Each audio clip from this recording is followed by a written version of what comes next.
Ya, baik, shalom saudara-saudara yang terkasih dalam Tuhan Yesus.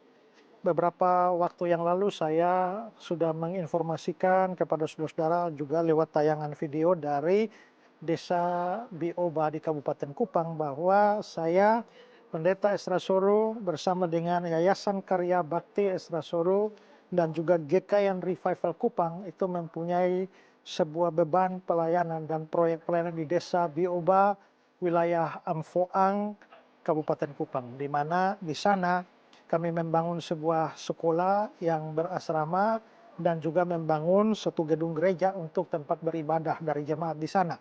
Dan puji Tuhan bahwa gedung sekolah tersebut sudah selesai dibangun dan sekarang sudah dipakai, yang dipimpin oleh Bapak Pendeta Daniel Sobekom. Dan juga seperti saya beritahukan kali lalu bahwa kami berusaha juga untuk menyediakan tempat berbakti buat jemaat Tuhan di sana. Dan puji Tuhan karena respon saudara-saudara dan banyak di antara saudara-saudara juga yang memberikan donasinya, sehingga akhirnya gedung gereja ini sudah mulai dibangun dan ya boleh dibilang sekitar 70% sudah selesai. Sekarang ini kalau saudara melihat gambar-gambar ini adalah tampilan dari gedung gereja yang sudah dibangun. Lalu juga sekarang lagi mau upaya untuk pengerjaan atap gereja. Nah, kita berharap bahwa ini segera selesai sehingga menjelang musim penghujan di tahun ini gerejanya sudah rampung sehingga jemaat bisa beribadah dengan baik. Nah, beberapa waktu yang lalu pada musim-musim hujan kita lihat bahwa jemaat hanya beribadah di bawah tenda-tenda saja. Tapi kami berharap bahwa sebelum musim hujan lagi, gedungnya sudah selesai, jemaat di tempat ini bisa berbakti dengan baik. Dan karena itu, terima kasih untuk segala dukungan yang telah saudara berikan, baik dukungan doa dan juga dana. Dan kami tetap memohon saudara-saudara untuk mensupport pelayanan ini.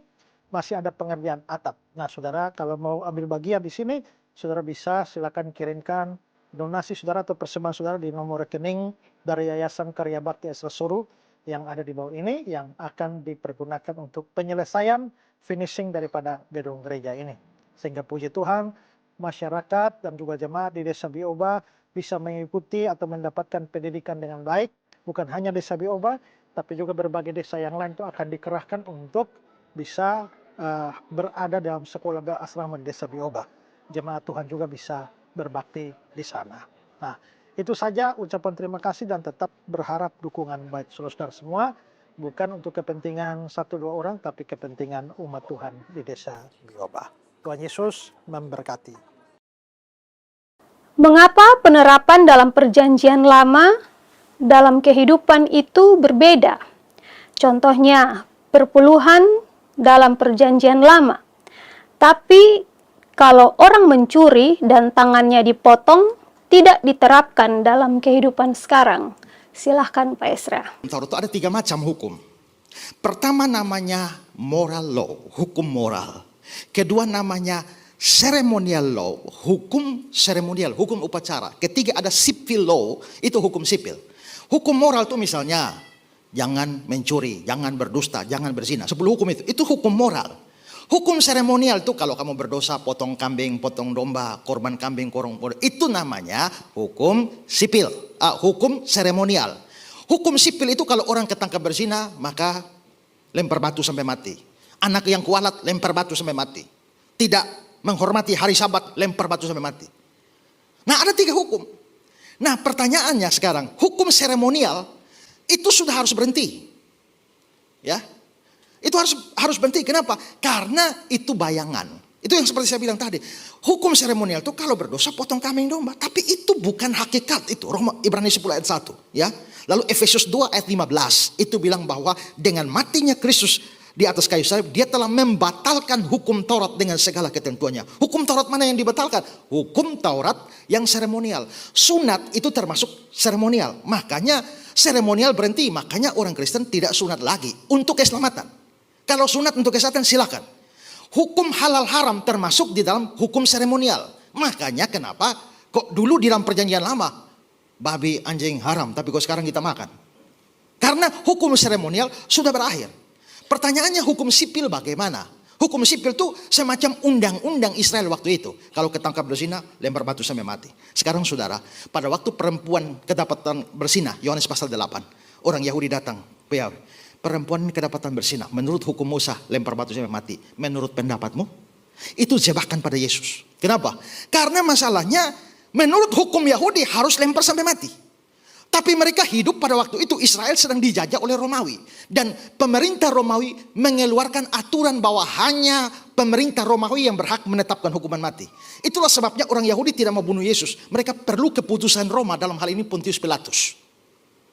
Nah, gubernur-gubernur Roma itu ada terbagi dua. Ada gubernur yang punya apa yang disebut ius gladi, ada yang tidak punya ius gladi. Ius gladi itu apa? Hak pedang, hak menghukum mati.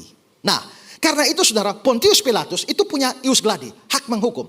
Maka orang Yahudi sebagai warga jajahan tidak boleh menghukum mati. Menghukum mati itu melanggar aturan Roma. Jadi saudara bayangkan, kalau Yesus hukum mati perempuan itu, dia akan dianggap memberontak terhadap Roma. Melawan hukum Roma. Tapi kalau dia tidak hukum, maka orang Yahudi akan anggap kamu akan melanggar hukum Musa. Jadi kelihatannya dia pilih mana pun, dia bermasalah. Tapi Yesus terlalu pintar. Dia tulis di tanah. Saya nggak usah jelaskan dia tulis apa, nanti panjang lagi. Ya, tapi dia tulis lalu siapa tidak berdosa angkat batu dan lempar. Dan tidak ada yang melempar kan? Artinya apa? Menurut hukum itu, hukum sipil itu berlaku kalau Israel sifatnya teokrasi. Theos itu Allah, kratein itu kuasa, kekuasaan di tangan Allah. Demokrasi, demos itu rakyat, kratein kekuasaan di tangan rakyat. Nah, masalahnya kalau Israel masih teokrasi, raja-rajanya itu perwakilan teokrasi, maka hukum sipil dilakukan. Tapi begitu Roma berkuasa, Yesus pun tidak melakukan hukum sipil. Dengan kata lain kesimpulannya, hukum sipil tidak berlaku lagi. Kalau hukum sipil berlaku, hari ini saya lihat Bapak berzina, saya angkat batu lempar Bapak sampai mati. Saya yang akan dihukum mati oleh hukum Indonesia. Ya kan? Nah, hukum sipil tidak berlaku karena negara-negara sudah punya undang-undang sendiri. Hukum seremonial hanya bayangan. Karena itu jangan dilakukan lagi. Kalau begitu yang masih berlaku itu hanya hukum moral. Saya kasih contoh. Gini, dalam zaman perjanjian lama, kalau mati itu kan, dosa itu kan hukumannya mati. Alkitab bilang nyawa ada di dalam darah. Itu bukan berarti nyawa betul-betul ada dalam darah. Karena kalau betul-betul nyawa ada dalam darah, begitu saudara gula darah. Artinya nyawanya manis. Saudara tahu-tahu kepotong, darah mengalir, nyawa mengalir. Bukan. Nyawa ada dalam darah itu artinya hidup itu bergantung darah. Maka kalau darah sampai tercurah sampai habis, itu artinya kamu mati. Nah, maka saya sebagai orang berdosa, saya harus mati. Kematian itu harus mencurahkan darah. Karena itu saya tidak jadi mati, maka saya ada penggantinya yaitu binatang. Korban darah binatang diberikan. Nah, maka darah binatang diberikan untuk Allah. Kalau begitu darah tidak boleh untuk kamu. Maka kamu jangan makan darah. Karena darah untuk Allah. Tapi itu bayangan pada darah korban yang sesungguhnya, yaitu darah Kristus. Begitu darah Kristus sudah datang, darah binatang masih perlu? Gak perlu lagi. Kalau gak perlu, maka darah binatang tidak untuk Allah lagi. Kalau kau mau makan, silakan. Nah gitu ya. Maka seremonial tidak berlaku lagi. Jadi yang berlaku itu hukum moral. Jadi kenapa kita tidak ikut persepuluhan? Nah, masalah persepuluhan. Karena persepuluhan masuk hukum moral. Bukan hukum seremonial. Tapi itu butuh penjelasan panjang lebar untuk membuktikan bahwa persepuluhan itu hukum moral. Sekarang banyak orang anti persepuluhan. Katanya perjanjian baru tidak mengajar persepuluhan. Memang tidak. Tapi itu di dalam perjanjian lama. Tapi kalaupun perjanjian baru tidak mengajar tentang persepuluhan, saya tanya, perjanjian baru pernah melarang persepuluhan? Kan enggak. Kalau apa pernah diperintahkan tidak pernah ada anulir, itu harus berlaku. Kita ngomong begini bukan karena kita pendeta kepengen perpuluhan saudara. Tidak. Ini kewajiban kepada Tuhan. Memang ada gereja atau pendeta yang terlalu rakus duit. Ya. Tapi kan tidak semua begitu. Tidak semua seperti itu. Karena itu maka kewajiban kita kepada Tuhan. Bukan kepada manusia. Jadi itu karena hukum moral. Ya.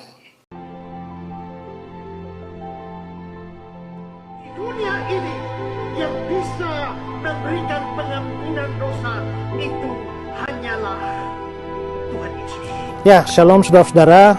Saya Pendeta Esra Suru. Salah satu kerinduan terbesar saya itu adalah berbagi pemahaman atau pengajaran tentang iman Kristen. Saya melihat bahwa ada banyak orang yang mengalami pertumbuhan rohani yang baik, tetapi kurang dibarengi atau dilanjutkan dengan pemahaman Alkitab yang benar, terutama dalam doktrin-doktrin dasar dari iman Kristen. Dan puji Tuhan bahwa kerinduan saya ini bersambut baik dengan Gereja Kristen Sangkakala Indonesia Jemaat Bethlehem di Jakarta, dan karena itu dalam kerjasama ini kami akan mengadakan kelas pelajaran Alkitab secara rutin setiap 2 minggu sekali.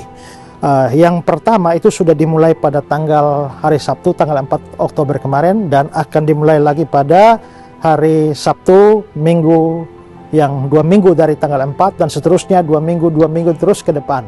Dan karena itu bagi saudara-saudara yang tinggal di Jakarta, saudara boleh mengambil bagian dalam pelajaran ini. Pelajaran yang diberikan secara free setiap hari Sabtu 2 minggu sekali, dan jam 4 sore sampai dengan jam 6 sore. Untuk informasi lebih lengkap, saudara bisa kontak person di nomor di bawah ini, dan juga bisa melihat tempatnya, yaitu di San Moritz di Puri Mall di Jakarta. Mari ambil bagian untuk belajar bersama-sama setiap hari Sabtu 2 minggu sekali, mulai dari tanggal 4 kemarin dan seterusnya, bersama saya Pendeta Ezra Shoro. Tuhan memberkati.